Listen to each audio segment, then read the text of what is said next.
Hola la communauté, comment allez-vous? Aujourd'hui on se retrouve les gars parce que j'ai récemment entendu parler de l'affaire Godest, je sais pas si vous connaissez. Si vous en avez entendu parler, ça s'est passé il y a déjà quelques années effectivement et je souhaitais vous raconter l'histoire aujourd'hui. Premièrement, pour nous situer, on est le 9 novembre 2007. Joanne et Émilie prennent la route de la départementale du Val d'Oise pour se rendre à une soirée. Joanne à ce moment-là, il décide de passer chez lui avant d'aller à la soirée et du coup, il va faire un détour. Joanne, il est à la place du conducteur et donc Émilie est à la place passager droit. Ils sont autour des 40 km/h et à ce moment-là, en fait, en traversant une des routes, ils voient passer comme une masse noire de droite à gauche. Comme n'importe qui à ce moment-là, je suppose, il tente de l'éviter et pour l'éviter, qu'est-ce qu'il fait? Il braque son volant et il tourne complètement, ce qui va le faire sortir de la route et foncer droit pour sa route. Les lumières s'éteignent, le klaxon tourne en continu.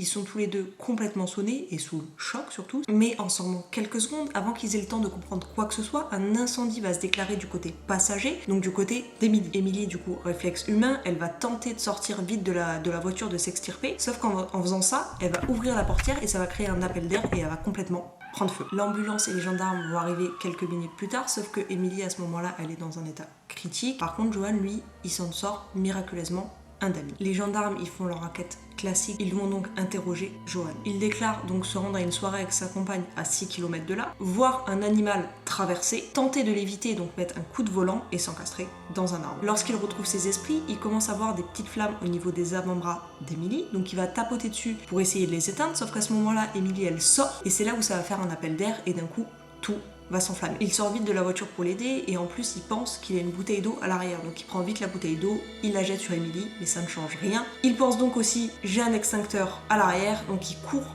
dans le coffre, il récupère l'extincteur, il dégoupille, mais au moment où il veut appuyer, rien ne sort. Donc il retire son manteau, il voit qu'Émilie est allongée par terre, qu'elle n'est plus consciente, et il va vite sur elle, la tapoter avec son manteau, et il réussit à éteindre les flammes. Du coup sur place, les gendarmes se rendent compte que tout concorde, il y a l'extincteur par terre et ils trouvent même en plus un petit sac d'abat noir sur le bord de la route qui concorde donc avec l'histoire de Joanne dans lequel il y aurait eu un animal qui aurait traversé. Donc Émilie, comme je vous ai dit, elle est clairement entre la vie et la mort, elle est dans un état critique donc elle va partir forcément à l'hôpital d'écran brûlé. Le lendemain, les enquêteurs vont quand même interroger Joanne parce qu'il reste une question sans réponse. Comment l'incendie a-t-il pris? Là, histoire un peu farfelue, Joanne, il explique qu'il a fait des courses, il a acheté de la nourriture, il a acheté de l'alcool à brûler et du white spirit. Deux produits donc bien inflammables étaient dans la voiture. Et en fait, en rentrant des courses, qu'est-ce qu'il fait Joanne? Il débouche les bouteilles, il les sent et il vérifie que chaque produit est bon. Ce qu'il explique, c'est que c'est un vieux réflexe professionnel. Et du coup, l'idée que lui a, qui serait le plus probable, c'est qu'il a mal rebouché les bouteilles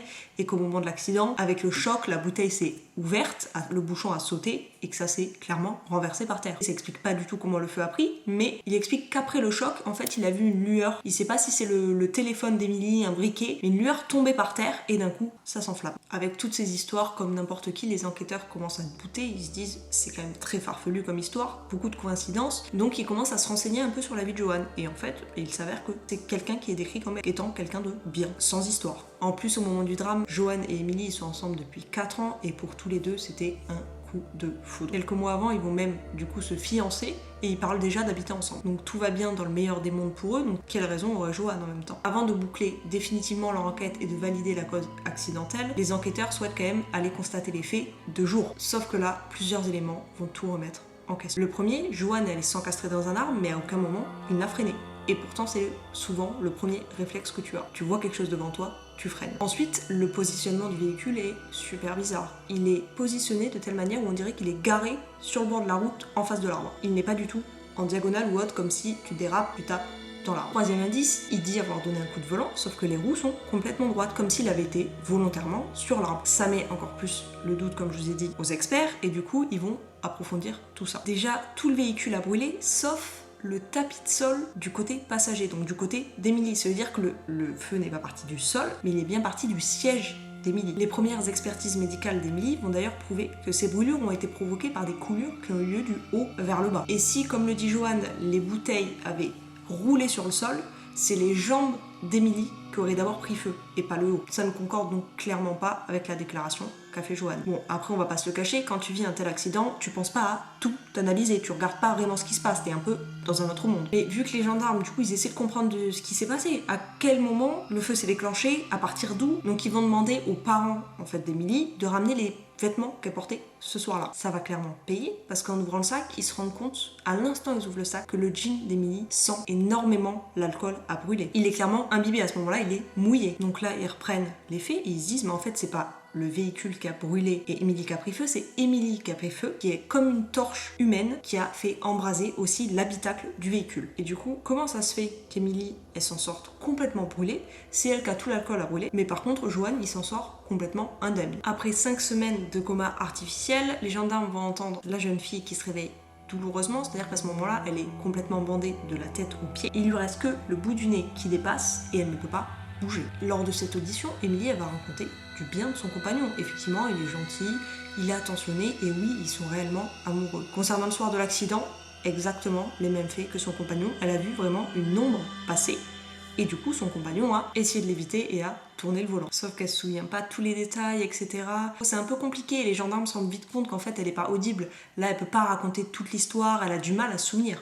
Clairement. En plus, elle peut pas bouger, elle est fatiguée. Enfin, c'est clairement pas une situation dans laquelle tu peux interroger quelqu'un. Sauf qu'au fil des semaines, elle va expliquer qu'elle va commencer à retrouver la mémoire et elle va commencer à avoir des doutes sur l'accident. Parce que pendant ces semaines-là, son conjoint, forcément c'est son conjoint, il va venir la voir tous les jours et il va lui raconter, il va lui raconter ce qui s'est passé. En continu, chaque jour, il va lui raconter et il va lui dire, voilà, surtout, je sais que tu vas t'interroger par les gendarmes, vraiment raconte la même chose que moi, sinon je risque de pas pouvoir me faire rembourser par mon assurance, etc. Sauf que elle, plus il lui parle, plus elle se rend compte qu'il y a des trucs qui clochent déjà et commence à se souvenir qu'en fait, elle a pas vu d'animal traverser, tout ce qu'elle a vu, c'est un arbre, c'est tout. Et en plus, elle commence à être complètement insupportée par la présence de son compagnon. Du coup, 6 mois après l'accident, elle va décider de rompre avec son ex-fiancé qui va clairement, lui, tomber des nues. Le 3 juin 2008, elle va être réentendue par les gendarmes, sauf que la différence, c'est qu'elle a retrouvé toute sa mémoire. Et sa version va être à l'opposé de sa première version, à commencer par sa vie de couple. Elle explique que Johan, il était sans cesse en train de la rabaisser, il ne voulait pas qu'elle sorte, il était jaloux, il était possessif, qui lui a fait peur à plusieurs reprises. Là, vous vous dites, attendez, avec tous les faits que je vous donne depuis le début, vous vous dites, bah c'est Johan, enfin je veux dire, il n'y a même pas de question à se poser, il a maquillé ça, c'est pas possible. Et bah attendez la suite. À ce moment-là, les gendarmes, ils se disent, mais elle est complètement incohérente cette nana. Elle nous raconte que son fiancé, il est possessif, il est jaloux, que ça allait plus trop dans leur vie de couple, mais ils étaient à une phase où ils venaient de se fiancer, ils allaient se trouver un appart ensemble, c'est complètement incohérent. Mais en fait, elle avait expliqué qu'elle n'osait juste pas rompre avec Johan parce qu'en fait, il l'a terrorisée. Vraiment. Mais qu'elle, elle était déjà sur une phase où elle ne l'aimait clairement plus, elle n'avait plus de sentiments et en plus, elle était déjà avec quelqu'un d'autre. Qu'elle voyait, vous vous en doutez, en cachette et d'ailleurs qu'elle devait voir le soir de l'accident. Donc elle a dit à Johan, voilà, c'est une soirée entre amis, entre anciens amis du lycée, les compagnons sont pas forcément acceptés. Mais Johan, à ce moment-là, on ne sait pas pourquoi, il insiste pour venir à cette soirée. Il insiste réellement, il ne la laisse pas partir s'il ne part pas avec elle. Donc elle, dans sa tête, elle se dit, merde, est-ce que Johan a capté quelque chose ? Est-ce qu'il a découvert le poteau rose ce soir-là ? Et en parlant de tout ça, elle se souvient des faits. Elle se souvient qu'ils partent pour aller à la soirée, que Johan décide de faire un détour pour passer chez lui, et qu'en plus, il décide, en plus d'emprunter une route qu'Émilie ne veut surtout pas emprunter, que Joanne le sait pertinemment depuis 2 ans, elle n'emprunte jamais cette route parce qu'une amie de son frère, qu'elle connaissait énormément, est décédée sur cette route-là. Donc elle a la hantise de fréquenter cette route. Et à un moment donné, ils roulent sur cette fameuse route et elle se rend compte qu'ils vont tout droit vers un arbre. Sauf qu'après le choc, il y a un truc dans ton cerveau qui lui fait dire il faut que tu te sortes vite, il faut que tu sortes d'ici. Donc elle va pour ouvrir la portière, elle regarde pas ce que fait Joanne, forcément elle est tournée, elle est concentrée, il n'y a qu'un objectif, c'est sortir du véhicule. Elle sort et au moment où elle sort, elle se rend compte que d'un coup elle a complètement pris feu. Donc elle se débat avec les flammes, elle court dans l'herbe, etc. Et en fait elle tombe de fatigue, épuisée, elle a l'impression qu'elle va mourir. Et elle se souvient qu'à ce moment-là, elle n'a quasiment, voire plus du tout, de flamme sur elle en fait. Elle s'est tellement débattue qu'elle a réussi à s'en débarrasser, sauf qu'elle se souvient aussi que quelqu'un est arrivé derrière avec son manteau et qu'on lui a écrasé la tête sur le sol et qu'on lui entoure le visage avec le manteau et qu'elle n'arrive plus du tout à respirer. Donc après s'être souvenue de toute cette scène, elle décide de porter plainte tentative de meurtre contre son ex-fiancé. Et là, du coup, la plainte va complètement faire basculer l'affaire qui va du coup passer en tentative d'assassinat. Donc une chose quand même beaucoup plus importante qu'un accident. Qu'est-ce qu'ils vont faire les gendarmes ? Ils vont aller interroger déjà tous les proches d'Émilie. Comment était Émilie ? Comment était Joanne ? Et Joanne, ils le décrivent tous comme quelqu'un de jaloux, de possessif, qui fait peur. Pour continuer l'enquête et pour continuer à essayer d'accumuler des preuves et de voir ce que ça donne, ils vont faire une enquête au niveau de la téléphonie. Et ils se rendent compte que le téléphone de Joanne bornait à l'endroit où était Émilie avec son amant. Donc pour les enquêteurs, c'est simple, c'est que ce n'est pas un accident, c'est Johan qui a tenté d'assassiner Émilie.